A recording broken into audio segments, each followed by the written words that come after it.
So exponential function has the form f of x or either y equal b to the x, where b is positive and it cannot be 1. Right? If b is 1 to the x power, 1 to the any power would be 1, right? So y equal 1 is just the horizontal line, right? There's nothing much we talk of, nothing much going on there. So b has to be positive and it cannot be 1. And you notice that your variable is on the power now, right? And unlike, polynomial, where x is some power, the variable is in the base, right? Here the variable is in the degree.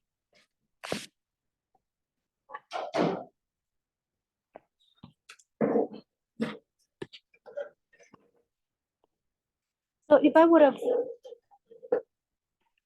sketched out the domain of the exponential function of the form b to the x, here's 0, here's 1. It has to be positive. So anything to the left of 0 is out of the picture, yeah?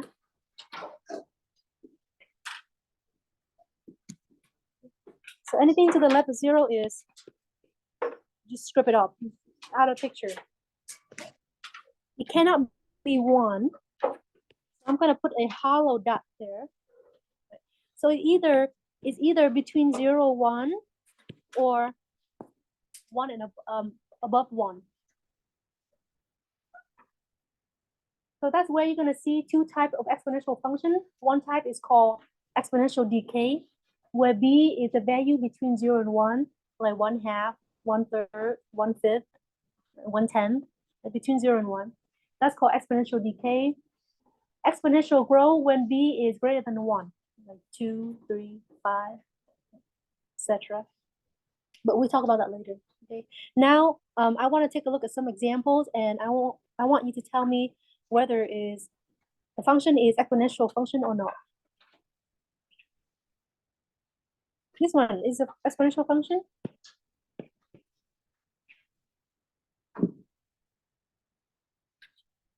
It's an exponential function. Where the x in exponential function form, where's your x? Is in the exponent. Is x in the exponent? No, right? It's a quadratic. Right? It's a quadratic. It's a polynomial function, so no.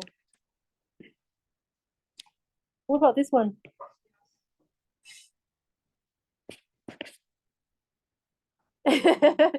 One to the x is still 1, right? It's y equal 1 is just the horizontal line, which is exponential. It's a constant function, so no. Oops.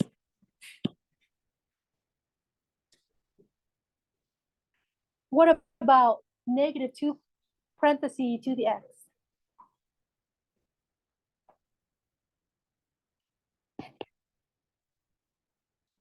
No, right? No.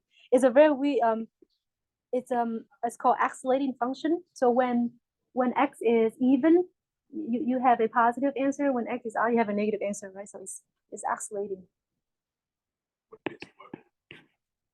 So the outcome depend on the number on your input. If x is even, anything to the even power is positive, right? But a negative number to the odd power is negative. So it's oscillating between even number and odd number. But you don't worry about that. It's not exponential. Don't worry about that. It's not on your exam. We focus on exponential functions. So, what about 4? What's different between 4 and 3? Yeah, what does that mean? Is -2 is b? Or it's like this.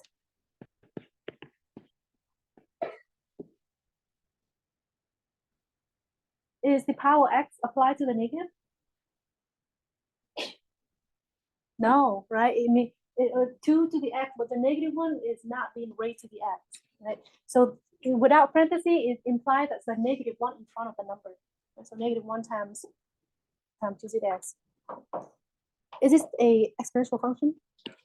Yes, right? B is positive, not 1. X is on the degree, on the power part, so yes. I'm just gonna flip over the what? Flip over the x-axis, right? So instead of doing like that, we're going like that. Don't write this down, but let me tell you about the rule of parentheses. If I have negative 3 squared is equal to negative 3 times negative 3, which is positive 9. But if I have negative 3 without the parentheses and then square, this implies what? Negative 1 times 3 squared, which is negative 9, right? So be careful, the parentheses make a huge difference. I think this is a very common mistake when you guys use your calculator. When you input value, you forgot the parentheses, and your output turned out to be negative where it should be positive.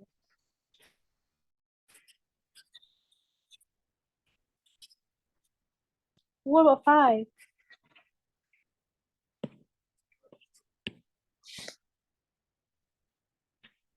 What about 5?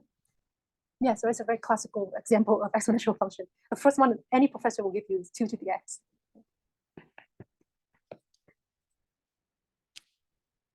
What about 6?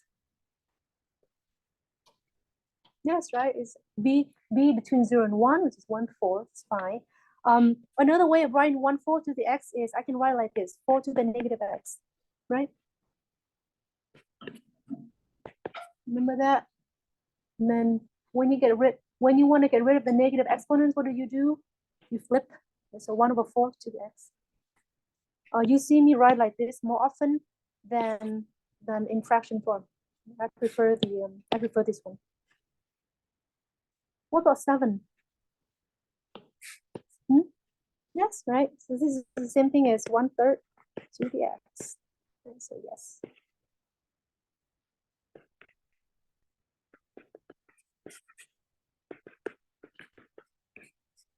All right. So hopefully now you know what is exponential function look like.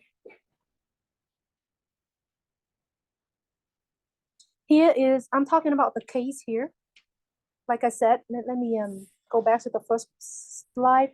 The domain of the exponential function in the form b to the x, right? Of course, if you shift, the domain will change. Actually, if the range will change, the domain never change. The domain is always everything, right? Exponential function. You have two parts. The blue part is where b is between 0 and 1. That's exponential decay. That's going to be case 2 in this slide. And then the second part is where b is greater than 1. Right? So that's called exponential growth. So a classic example of exponential growth will be y equal to 2 to the x. Have you guys heard of the viral video on YouTube? Viral video. Yeah. So when a video go viral, what does that mean? A lot of views, right? So overnight, it's like have the exponential growth. Right? So that's what viral video have a follow a exponential curve. Right. If I give you a function, your first thing would think of when you graph is doing t-table. That's always work for any function. You don't have to know anything about that function. It's called brute force approach.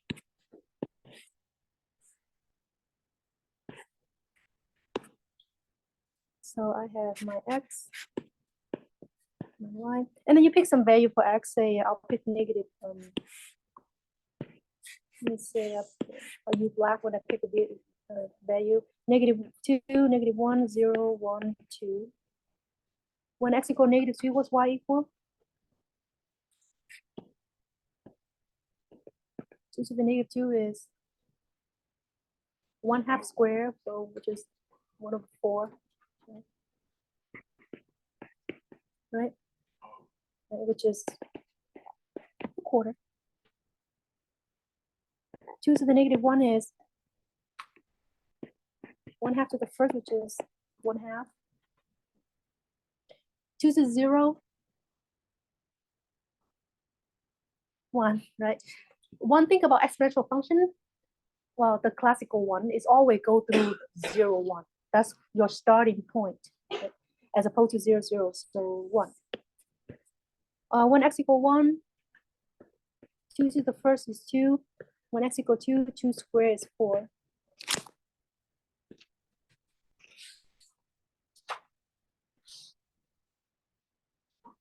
Now you can graph.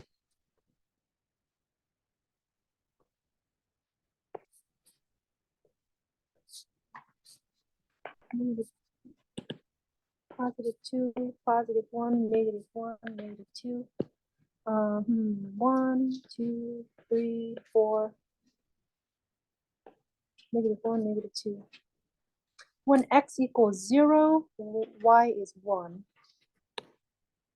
I'm going to put a huge blue dot there. So you remember 0, 1. That's the starting point. Well, not starting point, but that's a very important point to remember for exponential function. When negative 2 is a quarter.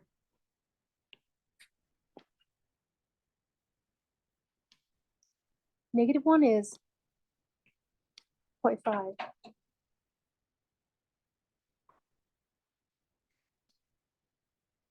1 is 2.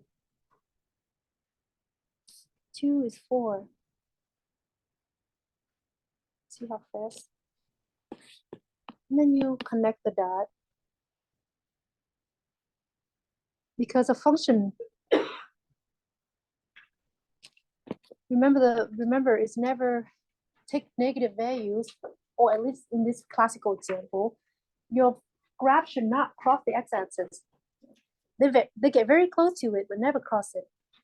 And that behavior create a thing called horizontal asymptote. When x approaches negative infinity, y approaches to 0, right?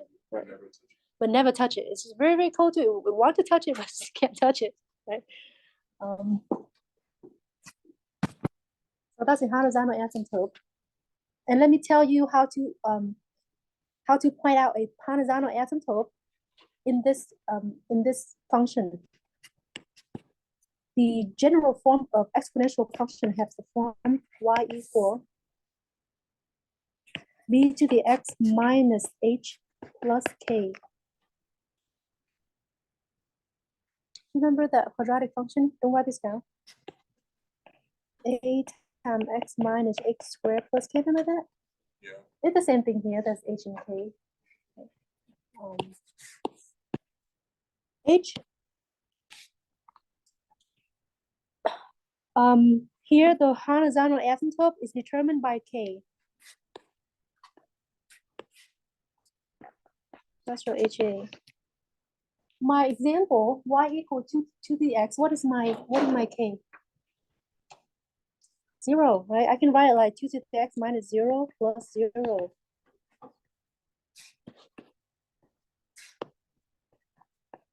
So y equals 0 is my HA. Yeah. We're gonna use h and k to shift later. Let me show you a powerful application of exponential growth. You guys are gonna go to banking and business a lot. You're gonna see this a lot. Right? One of the cool things about exponential growth is that this is how your investment gonna grow. Assume you don't do anything to it, right? You don't say you have a retirement account, and then you have a certain you invest a certain amount of dollars in there. Assume you don't do anything to it, and you pick a good stock. Over time, your stock should grow what? Exponentially, right? Don't panic sell. People panic sell all the time. Like when stock always dip, it's gonna dip, but then it go back up again, right? So leave it like that. Let me show you a video. Let me share screen here.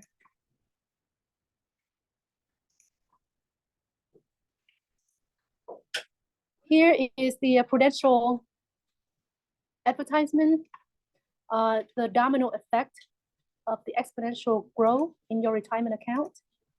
Oh, hang on here. Give me a second. We asked people a question. How much money do you have in your pocket right now? $40. 53. 21. Do you think the money in your pocket could make an impact on something as big as your retirement? No chance. No. It's hard to imagine how something so small can help with something so big. But if you start putting that toward your retirement every week, like grow over time, for 20 to 30 years, retirement challenge not seem so big after all. The moral of the story is get your retirement in early. Okay. You guys have time. Time is everything. That's why we time is everything in terms of long-term investment. Like pick good stock. You don't know how to do your portfolio, have somebody else do it for you. Okay? And you don't have to start a lot, just like a few hundred even. And whatever you do not panic sell. The stock will go down, it'll go back up again.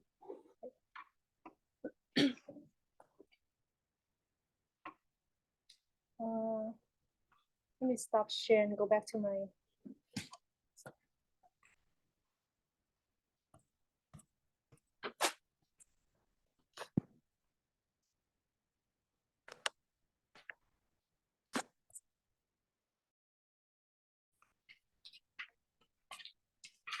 All right, so the exponential growth, one of the applications of exponential growth is the financial compound interest that you see earlier. Like compound interest, you make interest on interest on interest on interest. Okay. So that's how it's compounds so fast. The other not so happy case of the exponential is exponential decay, like where radioactive decay. When b is between 0 and 1. So here, another example will be y equal 2 to the negative x. Let's graph to see how it looks like.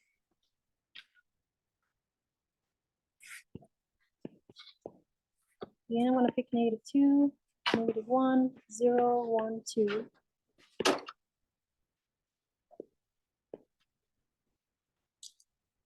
When x equal -2, what's y equal to?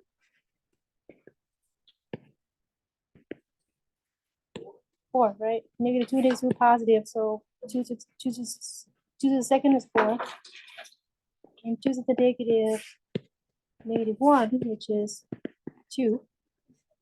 2 to the 0, well, -0 is still sending a 0, so 1. 2 to the -1 is 1/2. And then 2 to the -2 is 1/4.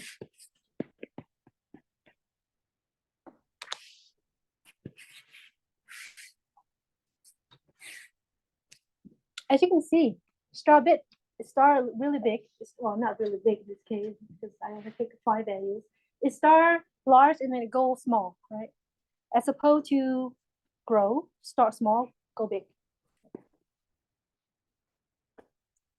-1, -2, +1, +2.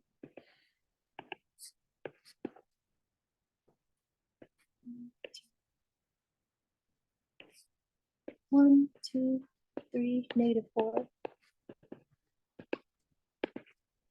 When x equal -2, y is 4. When x equal -1, y is 2. When x equal 0, y is 1. Hang on, let me.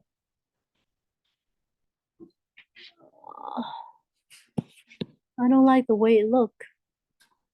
It looked like a line. It should be not be. It should be curved. I'll put the 2 here. When x equal 1, half. When x equal 2, 1/4. Again, do not cross the x-axis.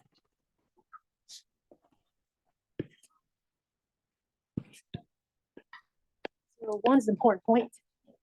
Later, we're going to use that point to shift your graph. So again, the horizontal asymptote is y equals 0 there, right? As x go to past infinity, the graph hovering above the x-axis. And it's the same thing. You can find it by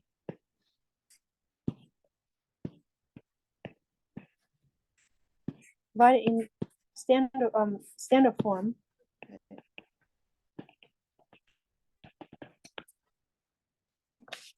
So that's the exponential decay.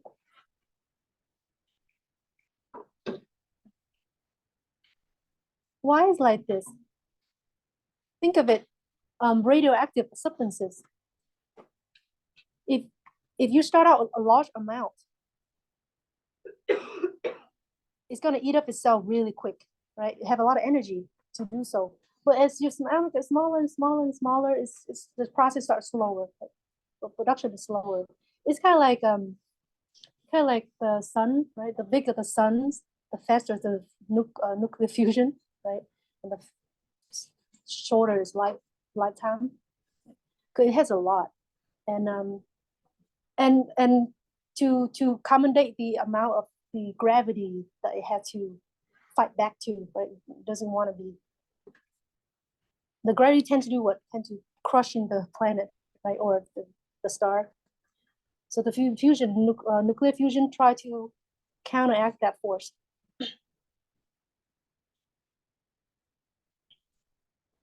All right, grab this one.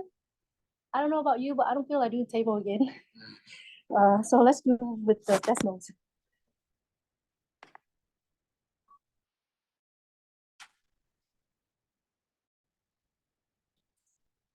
So that's the graph of equation y equal x minus to the x minus 2, x minus 3.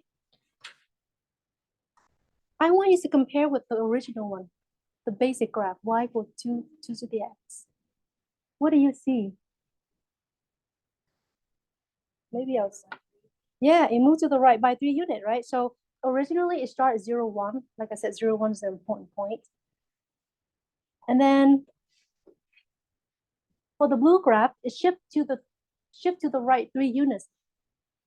Right. So whenever you see x minus some number, you're gonna shift to the right. I know it's counterintuitive, like minus should be shifted to the left.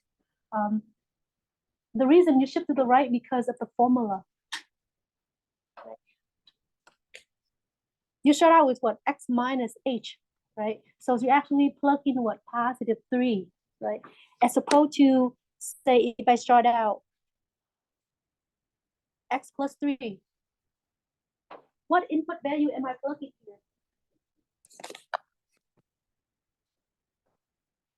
Minus 3, right? Because x minus 3 is become positive. So even though you see positive, you actually input negative. That's why when you see positive, you move left. You see negative, you move right. Or the Hanazono shift. So here, move to the left 3 units. The heights remain the same. What determines the height of the graph? What determines the vertical shift? The K, right? The K part. The K part.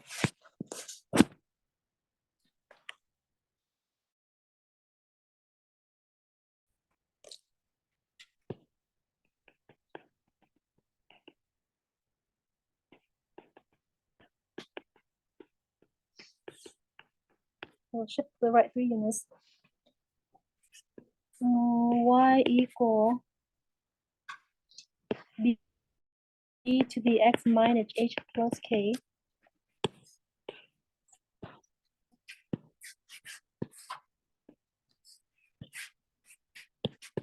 So the h part, this is your Hanazono shift.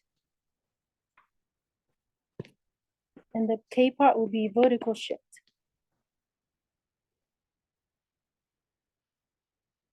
Well, the vertical shift is pretty straightforward. Is adding your shift up, subtracting your shift down. You just have to watch out for the Hanazono shift.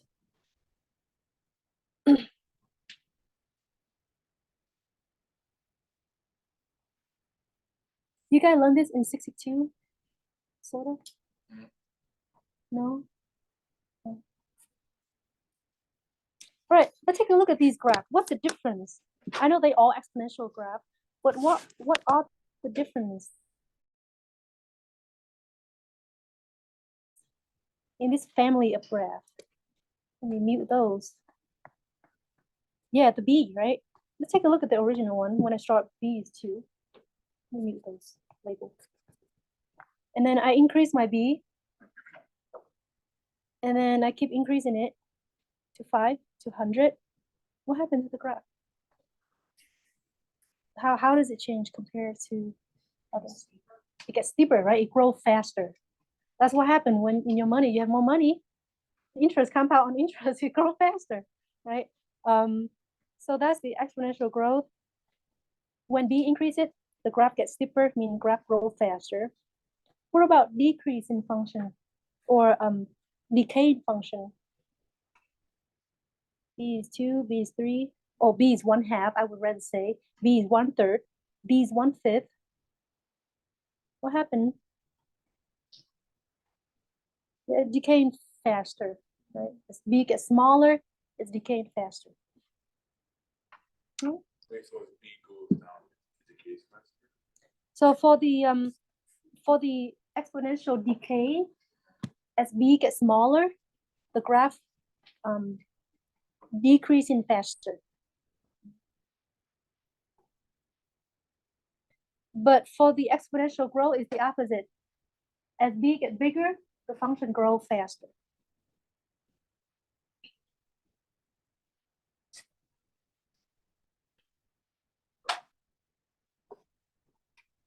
Makes sense. It makes very much sense. If you take, don't write this down. It's just explanation for you. If you take 0.1 and then you square it versus 0.01 and you square it, which one is smaller? This one's smaller.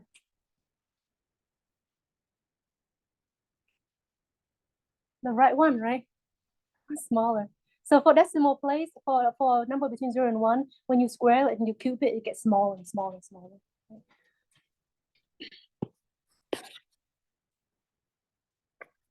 So we did that one. Let's grab this one, and then we call that a day, and we start our quiz. You tell me what do I shift? Yeah, left 1 and down 4, right? So when you graph these, which you're gonna have on your exam, always start with the basic graph. The basic graph will be what?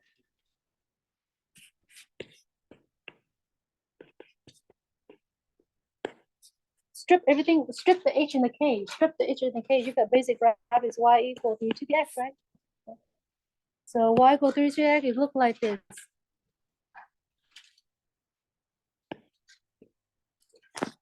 When you strip the h and the k, doesn't matter what your b is, it's always go through 0, 1, like we saw earlier in decimals. It just matter if it's getting steeper or not too steep, that's all. And then you're gonna shift that black graph to get your new graph. So shift left 1, go left 1, and then go down 4. 1, 2, 1, 2, 3, 4. So now your new, I don't want to say vertex, it's not vertex. Your new point, the blue become the red one, is what?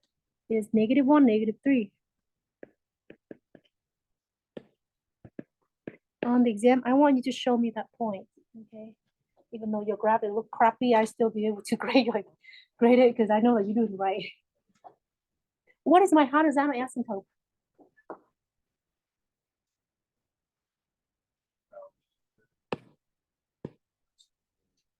No, Hanazano, so y equal -4, right? Yeah, k to Hanazano asymptote. Yeah. So if I was you, I would do like this.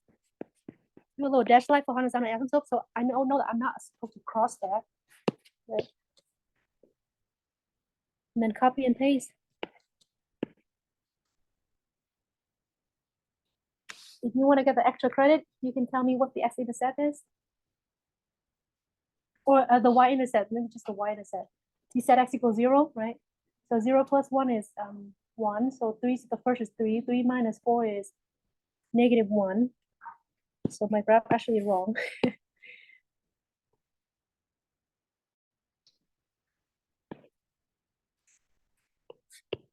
If you can tell me the I'll use black for that. If you can tell me the y-intercept on the exam, I'll give you 1 bonus point. It's not, you don't have to. Exam. The quiz is not in this.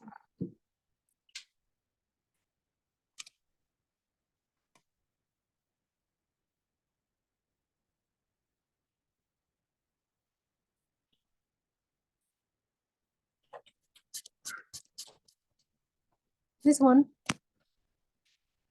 Before we do anything, I would suggest you put the parenthesis around x plus 2. You should do that. So 2 to the negative quantity of x minus 2 now, right? Plus 1. And now you're gonna shift to the right 2, which is the right 2, and then up 1. Oops, 1. And that, what kind of graph is that? Is it exponential growth or decay? Decay, right? Because you have a negative in front of the parentheses.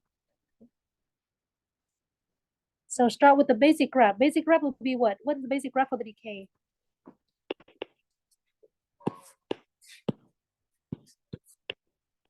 EG, basic graph, y equal 2 to the negative x, right?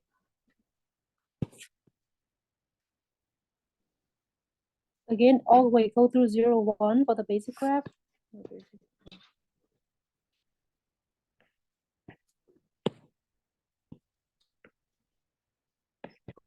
And then from 0, 1, you shift, right? Shift to the right, 2, 1, 2, and then up 1 right there. Remove that point.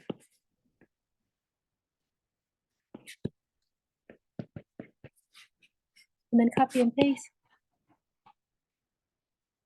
What's the x-intercept, y-intercept here? 5. Oh, what is my horizontal asymptote? 1, right? Y equal 1. So I will do like that. I know that I won't cross that before I actually grab the red one. My vertex. 2, 2. Can you do that on the exam? It's supposed to be easy. Those are easy points. People get wrong though. All right. Your quiz.